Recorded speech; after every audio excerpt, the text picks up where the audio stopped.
конкурс жарыялаганбыз. Бүгүн ошол кечинде биз жеңүүчүлөрдү аныктайбыз кийинчерээк. Эми келечекте менин каалоом көптөгөн бизде Бишкекте, Кыргызстанда китеп окуу конкурстары өтүп жатат да. Кыргызстанда көз көрбөгөн адамдар дагы ушул китептерди окуп конкурстарга катыша алат деген маалыматты берели деп ушул иш-чараны өткөрүп жатабыз. Келечекте мен ойлойм бардык ошол китеп окуу конкурстары ошол көз көрбөгөн адамдарга дагы өзүнчө эмес, ошол адамдардын арасында бирок шарттарды түзүп, ошол эле конкурстарга катышса деген тилегоюм бар. Азыр ошол китеп окуу конкурстарын уюштуруп жаткандар угуп атса, ошол эсиңиздерге алып койсоңуздар, көзү көрбөгөн адамдарга дагы шарт коюп, ошол эле сиздердин конкурстарыңызга да катышса боло берет. Ассаламу алейкум, урматтуу бүгүнкү келген форумдун катышуучулары, кадырлуу коноктор, устаздар. Биринчиден ушул жерге бизди алып келген, ушул жерге келип сүйлөөгө мүмкүнчүлүк берген беримдүү, ырайымдуу жаратуучу Аллах Таалага чексиз мактоолор, шүгүрлөр болсун. Пайгамбарыбыз саллаллаху алейхи ва салламга чексиз салам салаттар болсун. Бүгүн мен сиздерге өзүмдүн кичине тарыхтарым менен бизнес ишкерликтеги жолум менен бөлүшүп, инклюзивдүү бизнестеги тобокелчиликтер жана мүмкүнчүлүктөр темасында бир аз сүйлөп кетмекчимин. Мен Азат Токтомбаев, Рахмат Эко компаниясынын негиздөөчүсү, Кыргыз Азиздер Федерациясынын мүчөсү, Кыргызстандагы биринчи жеке ишкер көз азиздер арасында.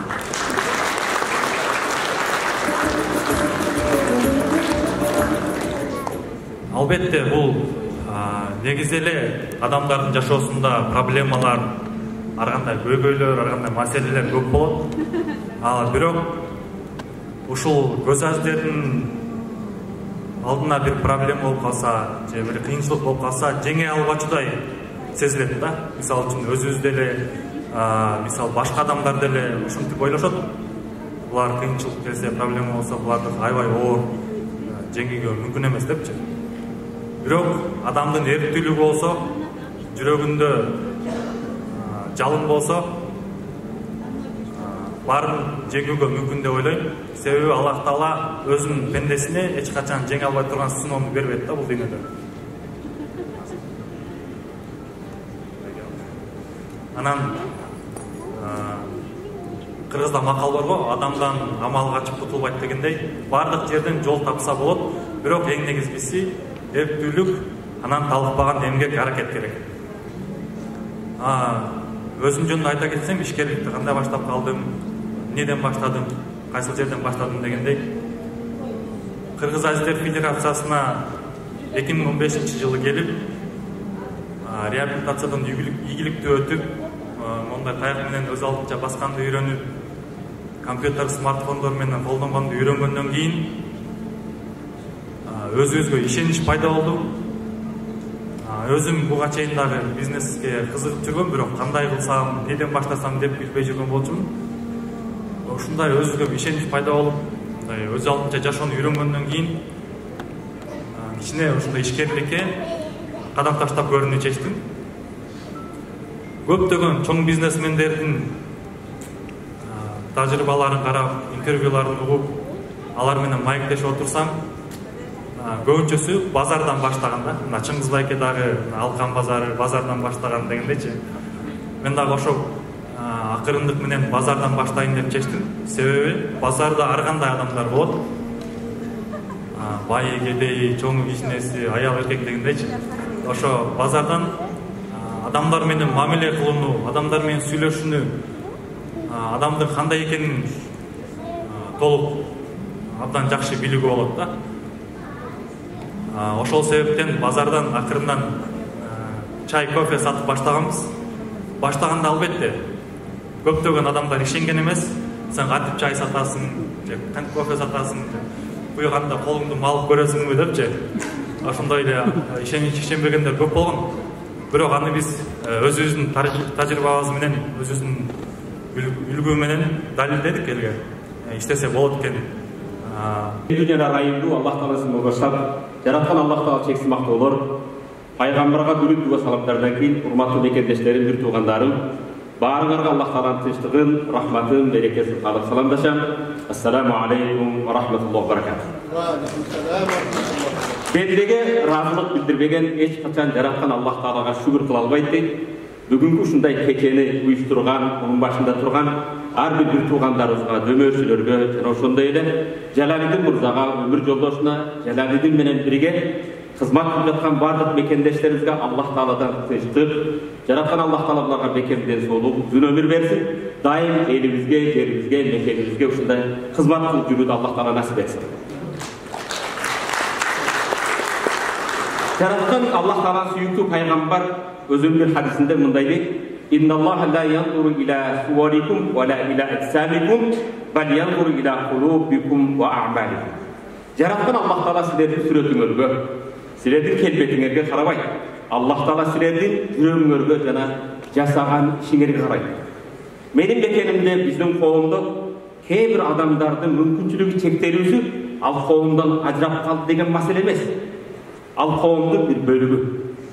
Балким жогоруда айтылгандай 14 кыл мурда пайгамбарыбыз саллаллаху алейхи ва саллам Меккедеги байларга, колунда барларга, бардарларга динди түшүндүрөйүн деп аракет кылып, динге чакырып, жараткан Аллах Тааланын барлыгын, бирлигин таанытып жаткан кезде көзү азиз болгон кийинчерээк пайгамбардын азанчысы Умму Мактум деген келип, "О Аллахтын элчиси, мага да дин жөнүндө баян кылбайсызбы, мага үйрөтпөйсүзбү?" деген кезде пайгамбар ага көңүл бурбай кайра эле ушул колунда бардарлар, мүмкүнчүлүгү чектелбеген инсандар эгер динге кирип калса булардан чоңураак кызмат болот деген максатта ага көп кайрылган кезде жараткан Аллах Таала пайгамбарга эскертип 30-чы парада Абаса кабагын бүркөп кетти. Анжааху дa'ма, көзү аз келген кезде "Ва юдрика лa'аллаху yazakka", "Ey Muhammed, sen кайдан билмексиң?"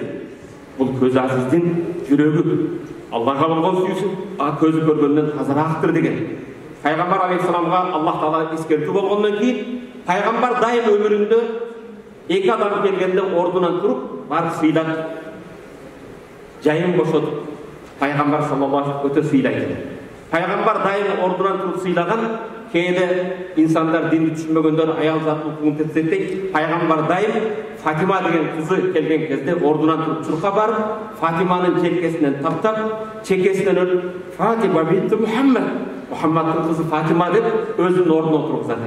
Пайгамбар дайым ордунан туруп сыйлай турган экинчи улуу инсан пайгамбар алейхисаламдын ушу Умму Мактум деген кийинчерээк пайгамбарга азанчы болгон, көзү ажиз болгон сахаба турганда "Мархабан биман атабани Rabbi", Rabbim жараткан Аллах Таала мага эскертип жебелеген, Аллах Тааланын жебесине себеп болгон адам кош келдиң деп Умму Мактум келген кезде аны сыйлайт.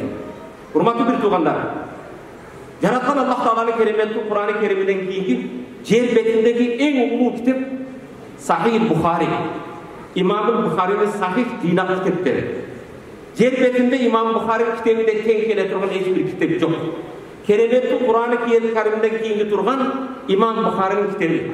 Имам Бухари рахматуллахи эгер мындай салыштырсак, сахабалардын арасында Абу Бакыр кандай өзгөчө болсо, башка мухаддистердин хадис илиминде кызмат кылган инсандардын катарында Абу Бакыр сыяктуу Имам Бухари эч ким ордуга тең кала албайт. Пайгамбар алейхисалам эгер үммөттүн баардыгын иманын таразын бир жагына коюп, Абу Бакырдын иманын экинчи тарапка койсо, Абу Бакырдын иманы оор келет деген сыяктуу. Бухари, Имам Бухари рахматуллахи кереметтүү анын китеби өзү башка мухаддистердин жанында Абу Бакыр Сыдык сыяктуу. Кереметтүү Кур'андан кийин жер бетинде эң сахih пайгамбардын жыйнактарын жыйнаган Имам Бухари. Эмне үчүн Имам Бухари токтолду? Урматтуу мекендештер, Имам Бухари рахматуллахи 2 жашында, 3 жашында көзү азиз болуп калат. Көзү көрбөй калат. Бирок эненин атанын батасы жаратканга жалбаргандыгы, эне түнү менен жаратканга жалбарып, менин баламдын көзүн нурун кайра бергин деп түнү менен уктап ыйлап канчалар түндөлөрдө өткөзөт. Канча тахажжуд окуйт, жаратканга жалбарганда Имам Бухаринин энесинин бир күн түшүнө Абул Анбия пайгамбардын атасы болгон Ибрахим пайгамбар түшүнө кирет да, "Ой, жаратканга жалбарган эне, мээримдүү боорукер эне, балаңдын көз нуруну кайтарып бердик" дейт. Түндө шамчырагын чуркап келип, баламдын көзү кайра келди экен деп İmam Buxarinin janına kelсе, albatta İmam Buxarinin көзі қайра жақсы, өз орнына келіп көзі көріп қалған. Айтайын деген ошо, İmam Buxari да өз кезінде көзі aciz болғанына қарабастан, бүгін дүниеде Құрандан кейінгі кітаптың жинаған İmam Buxari. İslam ilimini okuyan insanlar bile Kütüb-i Sitta'da koyup Peygamber'in hadislerini jinagan 6 kitap var. Oşol kitapların ekincisi İmam-ı Tirmizi'nin kitabı. Belki sizler için canlılık. İmam-ı Tirmizi rahmatullah közü aziz bolgan. İmam-ı Tirmizi'nin közü aziz bolgan. Buna oşoğa karamazdan İmam-ı Tirmizi rahmatullah aleyhin bugün kitabı Kütüb-i Sitta 6 kitaptın birösü. İslam alamında biz qayrılatırgan bulakların birösü oşo közü aziz bolgan İmam-ı Tirmizi Muhammed ibn İsa at-Tirmizi'nin jina kitapları. Jaratan Allah tabarak ve taala keyde köz nurunu algan bilen çınıgı azizlik sokuldu közdün körgöndügü emes. Ködöndün kördügü çınıgı sokuldu. Ben oşonduktan açınarım közdü körgögen emes. Ködönü sokur bolgan insanlar. Qo'mda qo'shonday aziz deyip Allah Taala barına da azizsin. Yaratgan Allah Tabarak ve Taala hadis-i kudside bunday. Hadis-i kudsi manisi Allah'dan sözü peygamberden. Kur'an'dan keyinki turgan hadis peygamberden aytsa hadis aytır. Sözü peygamberden manisi Allah'dan olsa bu hadis-i kudsi. Hadis-i kudsi Allah Taala bunday deydi. İza ibtalayta abdi bihabibetayh. Eğer men bendemdi iki suyuktü nerse meni sınasam deydi. Al en suyuktü önde. Köz azizge en suyuktü köz bulur. Utu basqağın bağırғанға en suyuktü kutu olur. Kol işlemegенге en aziz muhtaçlık kol bulur. Kulak utbağın kulak bulur. Бірақ Allah tabaraka wa taala İza ibtalayta abdi bihabibetayh. Eğer men bendemdi iki suyuktü meni sınasam fasabar aleyha. Oşo meni sınauıma sabır kılsa. Taqdırga karşı çıkıp emnege bunday falançı köröt men körбөймүн. Emnege basat men baspаймын деп жараткандын сыноосуна каршы чыкпастан сабыр кыла турган болсо Avvastuhuma bil cennet. Oşo iki suyuktun oruna men alıp beyiş menen sıylayım. Cennet menen. Beyiş urmantı bir tuğanım. Ma la aynu ra'at, ve la uzunu semi'at, ve la khatara ala kalbi beşer. Allah taala a'dattu li ibadiyas salihin. Men özümdü suyuktu bendelerime dayardadım deydi. Bugün kança dömörçüler bunday men dayardadım. Biroq Allah öz aytadi. A'dattu. Men dayardadım kimge? Li ibadiyas salihin. Meni suyuktu bendelerime ma la aynun ra'at köz körmögen ve la uzunu semi'at kulak ukpagan ve la khatar ala kalbi beşer. İnsanlık akıl eresi jetmegen nerseni dayardadım deydi. Oşondan keyde urmаттуу aziz bir tuğandarım. Allah Taala sizlerdi iki dünya aziz kılsın.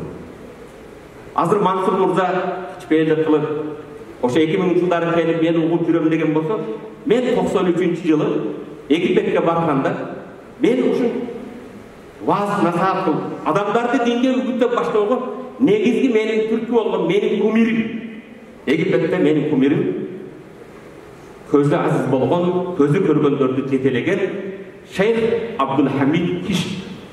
Şeyh Abdülhamid Kişk 6 kişidagi kembagал muhtaç bolgan üy bilöde törölөр darlangan mümkünçülük bolbostondey 4-5 yaşgacha közüm körөт эле andan keyin közüm aciz bolup kaldı közüm körбөйт.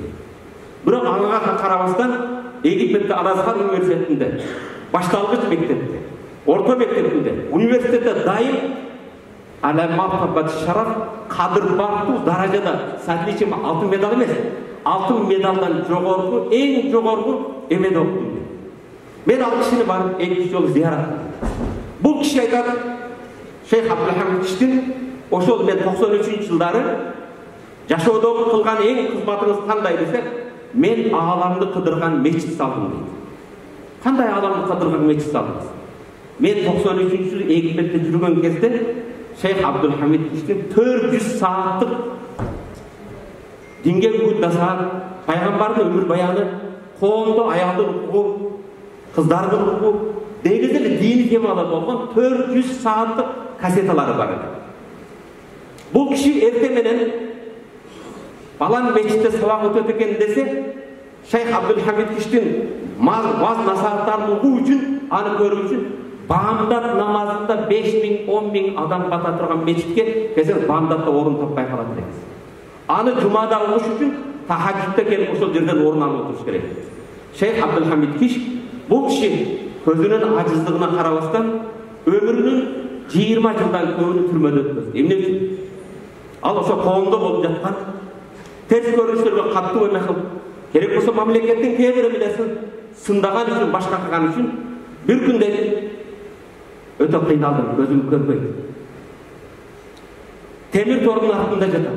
Жашоодон кыйналып бир күн ыйлап, ey жараткан Аллах, эгер динге кызмат кыла албасаң, элиме кызмат кыла албасаң, коомдо болуп жаткан терс көрүнүштөрдү элге жеткизе албасаң, туура багыт бере албасаң, бу аманатымды алсын деп жаратканга жалбарып, уйку менен ойгоодук арасында дейт.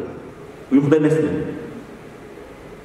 Abu Bakr Sıddık, Hazreti Umar, Peygamber Aleyhisselam üçöğüsü geldi deydi. Üçöğüsü gelip, men tura kalgan кезде başımdaki serdem жерге түшкөндө Peygamber meni serdemdi өзү оруп кайра кийгизди дагы, Abdülhamid, акыйкат жолунда жашоо, жаннаттын баасы сага мындай арзан эмес. Бекем бол, сабыр кыл. Бул жашоо деген өзү сыноо деди деп. Мен бир күн киссата аяны менин жашоомдогу күндөлүгүм деген китеби чыкты. Алып келип 160 бет экен.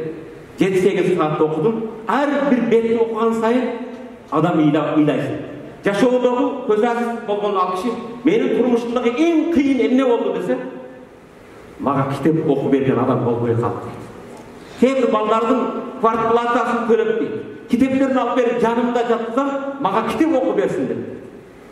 Cenab-ı İmam Tirmizi rahmetullahi bir gün bazarga kelip kitap alayım desem de, Peygamber'in hadisleri jinak kılgan bir kitaptın basını kitap satkan adam öte kımbat kayıttı dedi.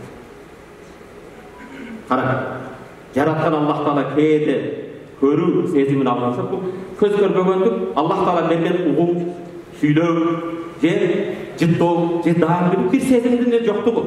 Al bir koğundan eş kısan, kem boldu degen masele emes. Biroq oşallah Allah Teala közünün nurunu algan men, al jürökö nur berer. Zeynge akılga berer. Urmatlı mekendeship uşul jerde közü көргөндөр айтайын. Kimin uşul aziz bir tuğandardын kitebini alıp kolun men okuy bilesin. Al sezim hiç kimimizde yok. Hiç kimimiz bir katarını okuy albayız. Biroq jaratkan Allah Teala bularga uşulday zeyn berdi. Jüröktөгү bir көз көрбөгөн, көдөрдүн, калктын, жүрөктүн, акылдын көрүүсү сезимин берди. Ошондуктан бул коомдогу Имам Тирмизи китепти ала албагандан кийин китебиңизди окуңчу, мында кымбат айтып жатасыз. Жанында китеп окуучуга айтасың, бир аз окучу. Ошол бул айткан баага татыктуу, алсаң болобу же алсаң болбойбу. Жанында дүкөндө отурдум, 1,5 саат, 2 саатка чейин баягы бала окуду дейт. Окугандан кийин бир укканда жаттап алды.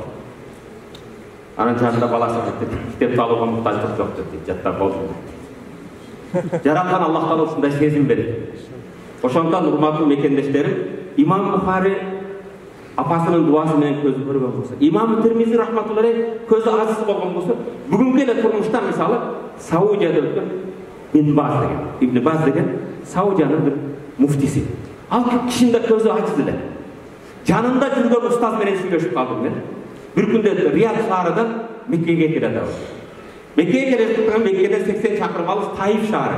Taif'e geldiğinde Taif özgöçe bir daraktar menen, özgöçe cahil menen, özgöçe anar, mömöcemiş menen özgöçe Saudi'de. Bir men oku veremdik, canımdan bala ekin çok. Anan deydi, eközdik, bayağı Taif'ti, жаңы бүлбүлдөгө коз болуп калды, карап калсак, машинанын астында бараткан Бин Баз, эмне болду силерге dedi. Устаздын жаратылыштын кооздугун кара. Биз могу Таифтын гүлдөгөн гүлдөргө, жайлоолорго карап таң калып баратабыз десем дейт. Бирөөгүн карап, экинчиң окубайсыңбы dedi. Жараткан Аллах Таала берген эң чоң байлык, биз жүгүртө турган чоң капиталыбыз бул өмүр, убакыт. Тилекке каршы биз убакыттан көп пайдаланбай жатабыз. Ошондон биз кайсы үммөтпүз? Keremetli Kur'an-ı Kerim'in 1. ayatı kaysi ayat? İkra, oku degen söz. İkra bismi rabbikellezi halak. Yaratkan Allah Teala'nın atı menen oku. Halakal insana min alaq. İnsandı uyugan kandan yaratkan Allah'ın atı menen oku. İkra ve rabbukel ekrem. Ellezî alleme bil kalem. Allemel insana ma lem ya'lem. İnsandı bilbegen nerseler bildirgen, kalem menen жазууду үйрөткөн улуу Allah'ın atı menen oku deydi. Hurmatlı mekendeshim. Peygamber 40 yaşında mektepten astanasını attаған емес. Enенин курсагында 6 ай кезинде атасы каза болуп 6 жашында энеси каза болуп. Бүгүнкү кезде мен мүмкүнчүлүгүм чектелүү деп таянарыбыз жок дейбиз. Пайгамбардын эжеси жок, байкеси жок, атасы жок, энеси жок, нөлдөн баштаган. Бирок 40 жашында окууну, жазууну билбеген пайгамбарга Жабраил келип эмнени оку деп атат? Оку dedi. Men okunu bilmeyim. Azır men boyunca oturgan biröөгө Arapça kitapты alıp barıp oku desem to'ra mı emez? Al to'ra emes. Okunu bilgen adam oku deysiz. Bирок эмне үчүн Жабраил периште келип пайгамбарга oku dedi. Men okunu bilmeyim dedi. Paygambарды бекем кысып, экинчи жолу oku dedi. Men okunu bilmeyim, üçüncü жолу бекем Iqra bismi rabbikellezi halaq. Seni жараткан Аллах Тааланын аты менен oku деген. Бул жерде айтайын деген маселе китеп окуу эмес. Asman menен жараткан Аллах Тааланын аты. Өзүңдүн жаратылышыңды оку. Кече менен күндүздү, ак менен караны, дени соо менен кээде мүмкүнчүлүгү чектелген кара биз үчүн бир сабак бул. Акылыңды иштетип, жаратылышты жашоодо оку деген Аллах Тааланын буйругу эле. Ошондуктан биз тилекке каршы бүгүн Курандагы пайгамбарга коюлган буйрук бардык үммөткө болгон буйрук. Оку деген үммөт биз окубай койдук. Ошондуктан мен айтайын деген маселе, урматтуу бир туугандар, мен Кыргызстан Ислам университетинде 10 жылдан бери китеп окуу конкурстарды уюштуруп келатабыз. Биринчиси 270, кийин 700, кийин 1000, 7000, 13000, 15000, 20000 чейин адамдар катышып атты. Быйыл дагы окуган эл озот, окубаган озот. Илим бул нур. Илимсиз эч нерсе боло албайт деген максатта биз окуу конкурсун жарыяладык. Биринчи китеп Сынган кылыч жана Адам Адем өзү менен калемине таандык. Ахлагы бийик турат ар бир элдин ахлаксыз бузак элежерин кайсы элден адеп ахлак тайып кетсе, ал элди жоюлду деп эсептейди. Биз адеп ахлакыбыз менен, улуудук мактылуу менен, кичүүчү заттылыгыбыз менен ата бабадан келген адеп ахлакыбыз менен элбиз. Биринчи конкурстагы китебиз Сынган кылыч жана Адам Адем. Экинчиси мархум журналист Бейшенбек Бекеш, жаткан жерибизде Бейиштин бакчылардан болсун, Бейшенбек Бекештин калемине таандык сахабалар салган чыйыр жол. Экинчи китеп. Анын жанында да Адам Адем. Үчүнчү китебиз Иман үрөлү. Иман булагы, иман бутагы жана Адам Адем. 3 китепке 3 капият уна койгонбуз. 40 районду ар бирге бирден умра койгонбуз. Кудай буюрса бул азыр апрелгече катталса, Рамазандан кийин жыйынтык чыгарып, максат бирөөдү умрага жөнөтүү. Максат бирөөдү уна менен, бирок элдин окууга, илимге болгон сезимин ойготолу деген максат. Келиңиздер, урматтуу бекендештер, өнөбүз десек, өсөбүз десек, бул дүйнөдө бактылуу болом десең билим ал. Акыретте бактылуу болсоң десең билим ал. Эки дүйнө бактылуу болом десең илим ал. Dinimizde Kerimет Kur'an'da 375 ayet ilim bilimge çakırar. 375 ayet ilim bilimge çakırar. Men jogarda aytkan Sahih Bukhari kitabında 106 hadis ilim bilimge çakırar. İlim alıpla dinimizde ilim talap bulup her bir erkektin, her bir ayaldın farkı. İlim alıpla dinimizde bir mektepti büyüt, doktorski jakta tügetligen masal emez. Utlubul ilme minel mehdi ilel lahdi, beşikten tağutkaça, mürzöge çeyin, lahatkaça ilim talap bulup. Oşontан келиңиздер, ilim alalı, ilimge үйрөнөлү, коомдо кайдыгер болбостон бири-бирибизге жардам берип, бири-бирибизге жөрөк болуп жашоодо жараткан Аллах Таала баарыбызга насип этсин. Сөзүмдүн акырында дагы Египетте баарын колуңарда телефонуңар бар. Бүгүн YouTube'га кирип Хагга, хажи деген сөз, жескөрөк Хагга, хажи аял, Рыда Ибрахим Сархан деген. 2 yaşında közünden ajırap kaldım, aziz болып kaldım. 70. жылды. Айылдағылар бар, мешітте Құран жаттап bir үйренеді. Мен барғанда кейде ұстазым уақыт болбойды, маған көбірек уақыт бөліш керек. 3-4 жашқаша қиналып кетті. Бирок Египетте үрпада қыз бала төрөлгөн кезде анын жақындары сөйкет аға бирөөсү 100 алып келе береді. 5-6 жашқа болгондо атамдан сурадым. Ата мени сөйкөмдү сат dedi. Эмне үчүн? Мага магнитофон алып бер dedi. Atam deyip kıynalıp, magnetofon meni söykөмдү сатсам магнитофон келбейт акчасына. Апамдын бир сөйкөсүн сатты дейт. Атам бирөөдөн карыз алып, мага магнитофон алып бергенден кийин мен кассетаны коюп Куран жаттадым. Бүгүн Хакка Рыда Ибрахим Сархан бүгүн ислам ааламында аялдардын арасында эң кооз Куран окуган, Куран боюнча сабак берген, көптөгөн университетти бүтүргөн, жогорку окуу билимди аспирантурасын бүтүргөн, кандидаттыгын жактаган өзгөчө бир, эгер кереметтүү өзүңөрдөн YouTube'дан карасаңар, Куранды өзгөчө бир окуган аял. Айтайын деген маселе кээде билим алам деген адамга анын кээде ажиздиги же болбосо колунда акчасынын жоктугу эч качан эме болбойт. Эң негизи Кудайым эркиңерге бере берсин. Бүгүн силерди карап мен жараткан Аллах Тааладан жалбарып суранарым. Аллахумма жа'ал jama'ana hada jama'an marhuma. Аллахым бул жамаатты өзүңдүн рахматыңа татыктуу, рахматыңа бөлөнгөн, төшөлгөн жамааттан кыл. Ва тафарруqana min ba'd tafarruqan ma'suma. Бул жерден чыгып ажыраган кезде шайтандын азыгыгынан, күнөөлөрдөн сакталган бенделерди кыл. Ва la taj'al fina wa la minna shaqiyya wa la mahrum. Аллахым бизди жана биздин арабызда биз бата кылган эч бир инсанды бактысыз кылбагын. Жараткан Аллах Табарак Таала мекенибизге тынчтык, биримдик берсин. Айрыкча ушул сиздерге Аллах Табарак Таала эки дүние бакталай берсин. Эки дүние жамандыгынан сактасын. Жүрөгүңөрдө кандай тилегиңерди Аллах Таала кабыл кылсын. Бүгүн силерге көңүл буруп, ошо коомдун бир бөлүгүнө бирөөсү сөзү менен, бирөөсү тыйыны менен кандай жардам колун узатып келаткандар болсо, жараткан Аллах Таала ошо кылган жакшылыктарды Аллах Таала кабыл кылган болсун. Бар болуңуздар, аман болуңуздар. Дагы бир жолу рахмат. Ассаламу алейкум ва рахматуллахи ва баракатух. Урматтуу мекендештерим, жаңы сөзүмдү айттым, бир Кыргызстан Ислам университети жана Кыргызстан мусулмандар диний башкармасы биргеликте ошо окуган эл озот, окубаган эл тозот деген конкурс жарыялаганбыз. 3 китеп боюнча жогоруда айткандай 3 копия автомашинасы жана 40 районго 40 умра койгонбуз. Биринчи орунду алгандарга айтайын деген маселе, мени угуп жаткан, көрүп жаткан мекендештерим бүгүн соцсет аркылуу баары көрүшөт. Мен могу азиздерибиз, мүмкүнчүлүгү чектелген инсандардын берилип моундай китептерди окуп, коомдо ушундай жарышып, аракет кылып жатканын көрүп, кээде ден соолугу чың, алты саны аман болгон адамдарга кайрылат. Келгиле, уялалы, окуйлу, илим алалы. Илимсиз эч жака алыска бара албайбыз.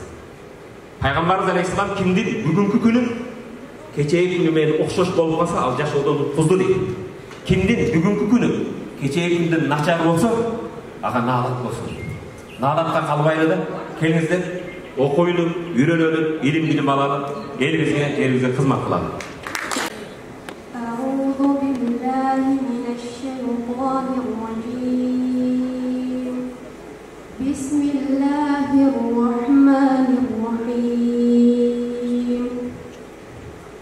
اقرأ باسم ربك الذي خلق خلق الإنسان من علق اقرأ وربك الأكرم الذي علم بالقلم علم الإنسان ما لم يعلم كلا إن الإنسان ليطغى أن رآه استغنى إن إلى ربك الرجعى أرأيت الذي ينهى عبدا إذا صلى أرأيت إن كان على الهدى أو أمر بالتقوى أرأيت إن كذب وتولى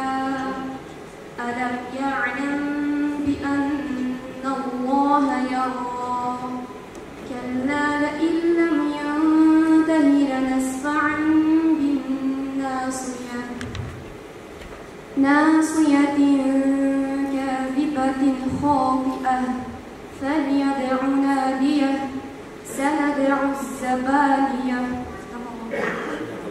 ما شاء الله. بسم الله الرحمن الرحيم. Sizlerge Ayet Kur'an'dan 105. sure Fil suresini okuyayım. Bu sure Peygamberimizin çoğun atası Abdülmuttalib'in ubağında Abraha деген kafir kıyıp mekeni buzamlık kelgende Abdülmuttalib gelip özünün töylörünü sıraydı. Oşular alı olan töylörünü. Ben töylörünü ver degende Abdülmuttalib öte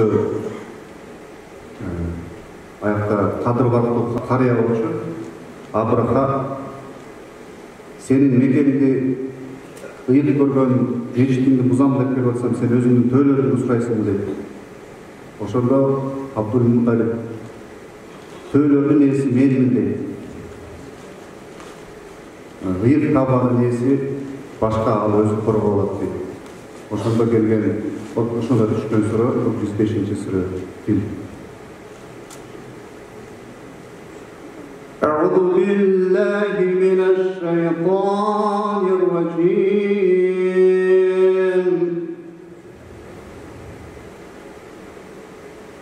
بسم الله الرحمن الرحيم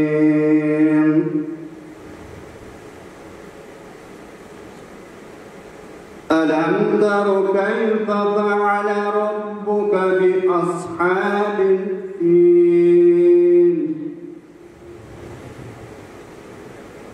ألم يجعل كيدهم في تضليل وأرسل عليهم طيرا أبابيل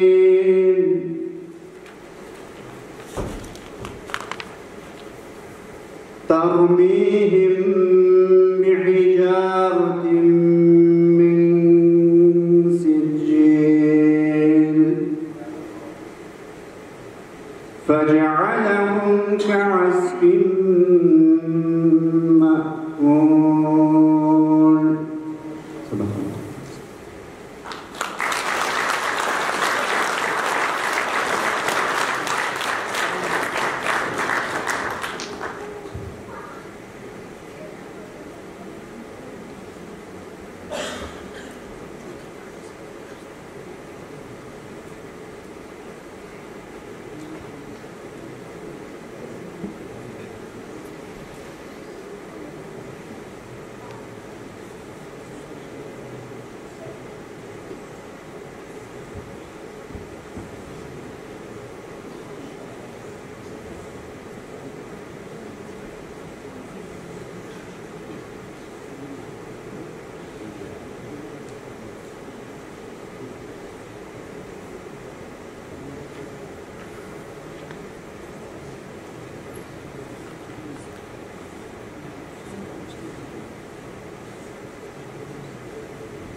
Sadakallahu azim. Allah razı olsun.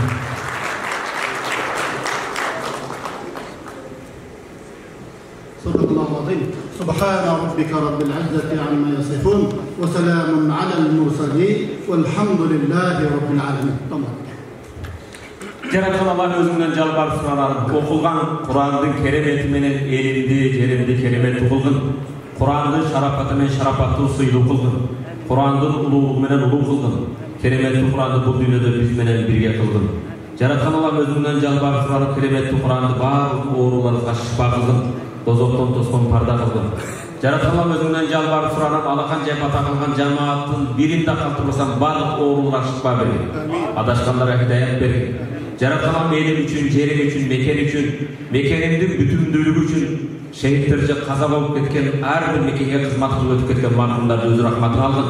Алардын катарында ушул жамааттан, элибизден, жерибизден дуа өтүп кеткен мархумаларды өз рахматына алып, өздөрү экенен нурдуу жаткан жерин бейиштин бакчалардан бир бакча кылгын. Алакан жай бата кылган ар бир жигиттердин, эже карындаштардын жүрөктөрүнө бекем иман берип, баарыбызды асмандан жерден келген апаттардан, жаман кыз, жаман сөз, жаман көздөн сактагын. Жараткан элине бириктик бергин, бекем иман бергин. Elinde, yerinde, asmandan жерден апаттардан, жаман кыз, жаман сөз, жаман көздөн сактагын. Ушул бүгүнкү кечеге кызмат кылган ар бир инсандардын кызматтарын кабыл кылып, буларга эки бакталай деген рахматке я архамар рахим. Тораев Асанбек ажы ушул биздин кеченин демөөрчүсү, жана ошол 4 умрага демөөрчү болуп берген агайыбыз келтирип койсоңуз бул жака. Тораев Асанбек ажы ушул 4 умраны алып берип даярдап берген агайыбыз. Жалпы 5 умра. Жалпы 5 умра экен, кечиресиздер.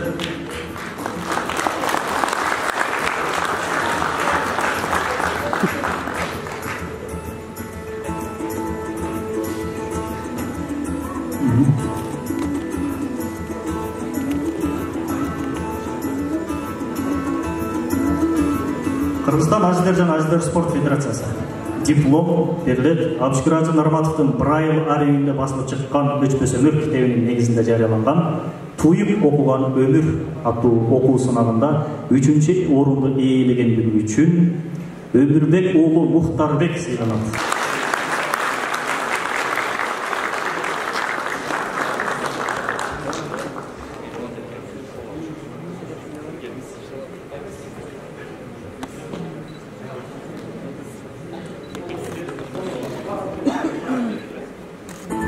Komşular, urmatlı mekendeshler, 6 sыйлыктын 3-өсү аялдар үчүн, 3-өсү эркектер үчүн. Азыр эркектерди сыйлап алсак, кандай эжелерибизди сыйлайбыз. Берилет ушул диплом Абшүкүр Ажы Нарматовдун Брайль архивинде басылып чыккан Өчпөс өмүр китебинин негизинде жарыяланган Туюп окуган өмүр аттуу китеп окуу сынагында 2-орунду ээлегендиги үчүн, 2-орун умра, 2-орунду ээлегендиги үчүн мен эмес, Жыргалбек уулу Жылдызбек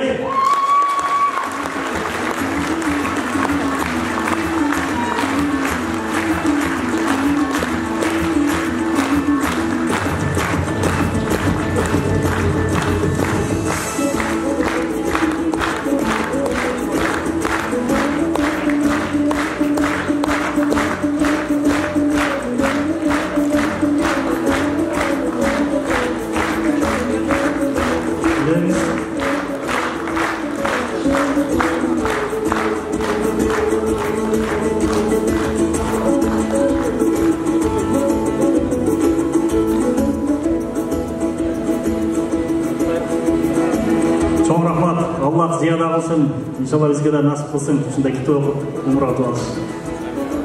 Абшүкүр Ажы Нарматовдун Брайль архивинде басылып чыккан Өчпөс өмүр китебинин негизинде жарыяланган Туюп окуган өмүр аттуу китеп окуу сынагында 1-орунду ээлегендиги үчүн сыйланат.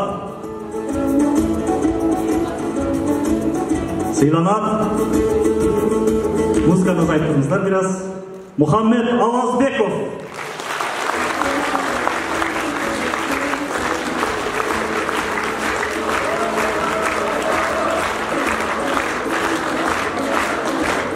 Muhammed Avazbekov. Muhammed Rasul Avazbekov ken. Kol көтөрүлгөн келип коюңуз ага. Буюрса умрага барганда мага да дуа кылыңыздар. Ушундай китеп окусун деп.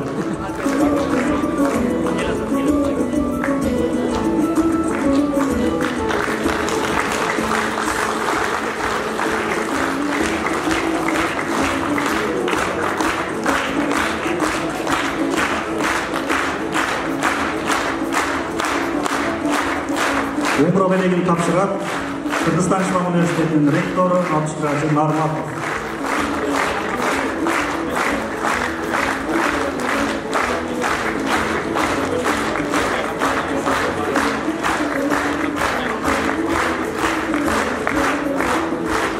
Құттықтайбыз.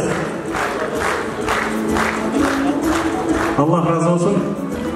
Endi bu umraga барган агаларыбыз баарыбызга дуа кыласыздар, айрыкча мага көп дуа кылыңыздар. Мансурбек көп сүйлөйт китеп окуп, ушундай маңызды сүйлөп калсын. Ишин илим билим бер, инсап бер деп коесуздар. Allah razı olsun. Чоң рахмат. Агайларды орундарына отургузуп коелу. Keçiresizler, ben akşam bir söylep koyayım. Cenab-ı elge razı olduğun, Allah'tan razı olduğu için Bismillahirrahmanirrahim.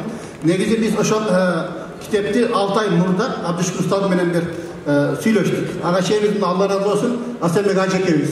Ekimiz Kadırtın'da jolup kaldık. Kadırtın'da jolup, şu Orozor'da bir meşike barıp, ekine ilgili sahabat göndü. Aksakal Aceke karab durup sen bana jaktın deydi. Sen ben o bir yıldan beri Cenab-ı Süyle albagan duduklar, düleylerмен işteş otur, Kur'an öğretiyordu. Azıcık ortadoğu Kur'an okanda o ben okuyacağım. Yaşı 62 yaşta. Tınbay kelip, Kur'an'ı son okup kaldı. O şundan beri mendili köpten beri işteşeyim deyip jürdüm ele, şu kant işteşeyim deyip jürdüm ele, Aceke anda ekoz işteşeyli. İştevesen Kudayın altına cevap veresin dedim, bana talap koydu. Sebebi, bu zaten ne gerek mesela men talap vereyim, böyle şu işteşeyli deyip, anan, kaç kitapta ekoz oylandı. Otur oylansa köpçülük kitaplarda, bayağı audio variantı var iken, damlanın kitabı audio variantı yok iken. Cenab-ı burayı değil mi sen? Anan keyin oşonda süйлөшүп турасак, баягы Брайль китепти окуганда, ошо 1-2 жыл окуганда баягы бытыны кайып кетип калат экен, кымбат барактар менен чыгарыш керек экен. Ошо заман бир китеп 5 том болду. Ошо 5 томдук китеп бир $300 тегерек болот экен. Ошо 100 штук чыгаралы десе, канча болот десе, ошо 1,5 миллион ашып кетет экен. Кызматчылардын акчасы менен мынакей деп туруп 2 миллион сом котуруп койду Ажеке. Allah razı olsun. Bu жерде бул Ажеке өз айтат, Құдай Таала мага аманатқа берген дейді. Анша-мынша байлығымды аманатқа берген, бұл менікі емес, Аллахтікі дейді. Мені şu тура жолға салған пайғамбарым Мұхаммад саллаллаху алейхи ва саллям. Ертең пайғамбардың жанына барғанда мен сол жүзім қараңғы болсам, жүзім жарық пайғамбармен жолығышым керек дейді. Аның үшін мен қызмат қылышым керек. Аның үшін иншалла мен 3 кітапқа мен даярмын деп тұрып, сразу шығарып бердік. 6 ай мұрда шығарды. 3 айдан бері мына бұлар жарышып оқып отады. Бүгін түске шейін ошол жерде міне біз аялдарға өзінше, еркектерге өзінше көңіл өткөрдік. Ошол атайын айтқан жоқпыз. Азыр сіздер анжамда үйреніп отырдыңыздар, бір туғандарыңыз ким шығады екен деп сондай өзін-өзі жеп отырды да, ким умраға барады екен деп. Allah razı olsun. Ошол эмелерге көзді азиздерге, ана сүйрелген дудуктарға, жалпы 10 адамға Ажекебиз бизге ушундай бир белек кылды. Кудай буйрса, ошол umraga barganda ошол өзүмдүн группамды алып бара турган болдум. Ажеке өзү коштап бара турган болду. Кудай мыйдан. Allah razı olsun. Maşallah. Арабызда ушундай адамдар көп болду. Иншалла азыр бул жерде отуруп жана сиздер презентацияларды көрдүк. Жалалдын сүйлөгөндөрүн көрүп отуруп, ошол ойлогон оюнду ишке ашырса болот экен деп, анан мен дагы ой келди да. Hazreti Osman'ın sözü var. Gelecekte işki açmayan mesleğini Allah Teala pendesinin kıyamına salbaydı. Hazreti Osman'ın sözü de. Acekemi köz otur oynandı. Buyursa gelecekte şu köz açıldığı medeni açıldı. Kulak koydun inşallah. Allah Allah. Kur'an Meydan'a şunlar bir birlikte Süleyman bakın şu ne duduk düleylerle koşar, eközünde koşar bir medrese açsak diye planlaştırdık inşallah. Bu yerde Kur'an'da ayet var. Ve narahu qariba ve yarahum ba'ida. Allah alışta göre buyursa niyet kıldık Kuday'ın buyursa biz oşan işe aşırağız. Adır açık damlardan ayettim buyursa ortada oşan bir hareketli otalım. Oşan köyden bir tuğanlardan sorandı.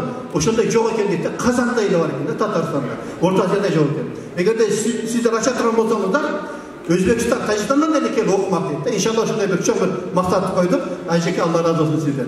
Allah razı olsun. Assalamu alaikum ve rahmetullahi ve berekatuhu. Hurmatlı tuğanlar, bugünkü gece bu çok savak, bu çok savak. Allah razı olsun buna bizim taraftan jurnalistlerge. Bunu çok televizyonda çağırmışlar. Amerika'nın kinosun görgenden göre şunu görsün. Bizim siyasatçı deputatların söz tutkанына göre şunu görsün. Bu çok savak. Allah Teala'nın bizge tavşırgan amanatı. Eğer de sizler şunu elge getirmeseniz sizler de münafıkların arasına girip kalasızlar. Çünkü ben adamından korktum. Demin sizlerge bir kısa söz aytıp koyayım. Buna ellerge bir numaranı verdik. Numaranın maksatı mendir. жолдома катары бирдекен айтып коеюн дедим.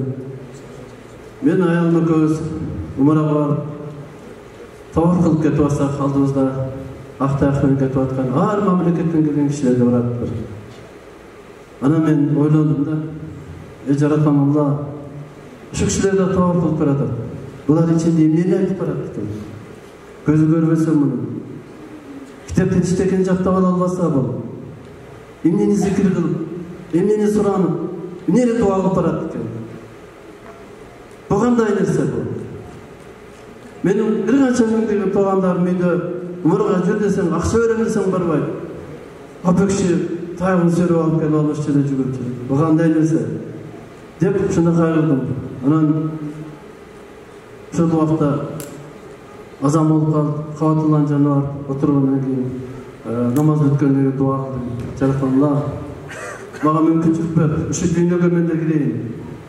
Ушул кишилерге дагы мен берип колуман келген жардамды көргөзөйүн. Жараткан Алла, мени унутпа көргө. Мен ушундай жаратпадым дейин алыш жерде. Анан вакыт өттү. Бир күн эле катыр түндө дамына келип калыптыр. Көрбөйсүздөр. Аллахтын ыйык түнүндө. Силерде ишенгиле ошого. Жараткан Алла жолду ачандаса ачат. Жакшы дуа кылып, жакшы тилесеңер берет Аллах Таала. Эч кимдин акысын алып калбайт. Кылган иштериң эч кимди унутуп калбайт. Бардыңарды көрүп турат. Мен умарага бараткан кишилерден суранарым, силер да барып сураныңыздар. Сураганда ак сүрөңүздөр менен чын дилиңизден сураңыздар. Биринчи мусулман дүйнөсүнө, экинчи элдерибизге, тууган тушкандарыңызга, анан өздөрүңүздөн сураңыздар. Жараткан Алла берет. Сапарыңыздар байсалдуу болсун. Туюп окуган өмүр аттуу китеп окуу сынагында 3-чү орунду ээлегендиги үчүн Орозбай кызы Феруза.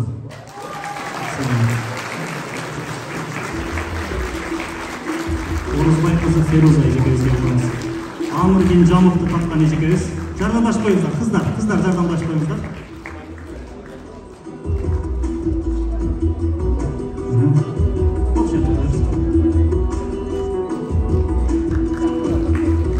Экинчи орунду ээлегендиги үчүн Темирбекова Назира.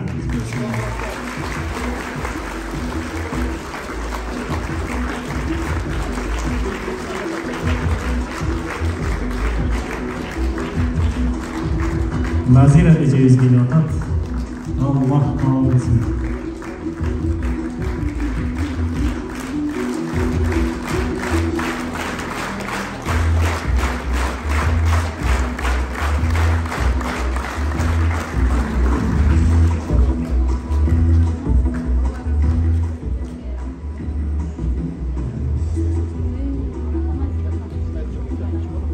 Allah kalmasın.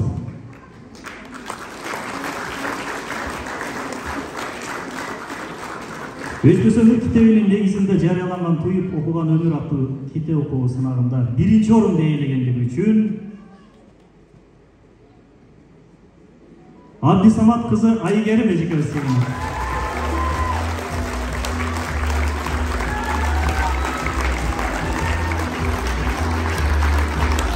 Aygerim markasını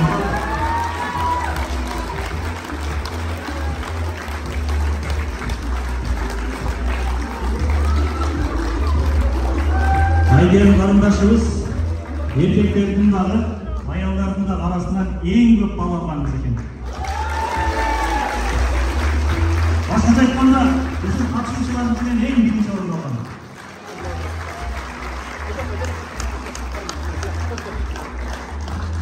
Суретке тартылып, жырмай алсын.